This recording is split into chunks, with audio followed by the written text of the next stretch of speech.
പരമ്പരാഗത കുടിൽ വ്യവസായത്തിൽ ഒതുങ്ങുമായിരുന്ന കശ്മീരിലെ മൺപാത്ര നിർമ്മാണത്തെ ലോകത്തിന് മുന്നിൽ പരിചയപ്പെടുത്തിയതിന് പ്രധാനമന്ത്രി നരേന്ദ്രമോദിക്ക് നന്ദി പറയുകയാണ് ഉധംപൂരിലെ മുഹമ്മദ് റാഷിദും കുടുംബവും. 45 വർഷമായി മൺപാത്ര നിർമ്മാണ മേഖലയിൽ പ്രവർത്തിക്കുകയാണ് മുഹമ്മദ് റാഷിദ്. മോദി അധികാരത്തിലെത്തിയ 2014 ശേഷമാണ് മൺപാത്രങ്ങളുടെ പ്രാധാന്യവും പ്രത്യേകതകളും ജനം കൂടുതൽ മനസ്സിലാക്കിയതെന്ന് മുഹമ്മദ് റാഷിദ് പറയുന്നു.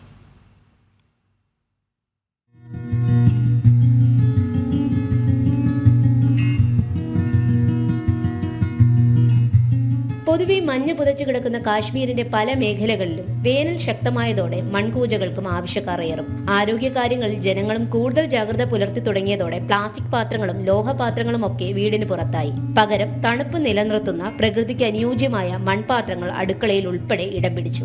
45 सालों के पहले काम तो थोड़ा कम था. जब मोदी साहब की सरकार आई भी 25 साल के बाद काम ज्यादा चला. ऐसे गर्मी ज़्यादा आ गई तो इस काम का बहुत सा काम चला. ऐसे मिट्टी के बर्तन लोगों ने बहुत इस्तेमाल किए. इसमें बीमारी कमी है, पानी वास्ते है और हर मतलब के बर्तन के बहुत ज़्यादा इस्तेमाल लगे करना. നരേന്ദ്രമോദി സർക്കാരിന്റെ നയങ്ങളാണ് തന്നെ പോലെയുള്ള മൺപാത്ര നിർമ്മാതാക്കൾക്ക് പ്രചോദനമായതെന്ന് മുഹമ്മദ് റാഷിദ് പറയുന്നു. बहुत खुशी होती है जी, अपना टाइम पास भी हो रहा है. बाकी जितना ज्यादा तो काम चले तो उतनी लोगों को भी कुछ बेनिफिट, हमको भी बेनिफिट मिलता है. बहुत ज्यादा है, इस साल में काम बहुत ज्यादा हो रहा है.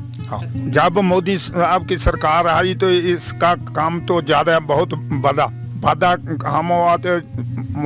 हमको भी फायदा हुआ इस बात का. പ്ലാസ്റ്റിക് പാത്രങ്ങളും മറ്റും ഒഴിവാക്കി കളിമൺ പാത്രങ്ങൾ കൂടുതലായി ഉപയോഗിക്കാൻ പ്രധാനമന്ത്രി നേരത്തെ മുതൽ ആഹ്വാനം നൽകിയിരുന്നു. മൺപാത്ര നിർമ്മാണം പോലുള്ള കുലത്തൊഴിലുകൾക്ക് പുതുജീവൻ നൽകിയതും ആ വാക്കുകളാണ്. വേനൽ കടുത്തതോടെ കളിമൺ പാത്രങ്ങൾക്ക് ഇനിയും ഡിമാൻഡ് കൂടുമെന്ന പ്രതീക്ഷയിലാണ് മുഹമ്മദ് റാഷിദും കുടുംബവും.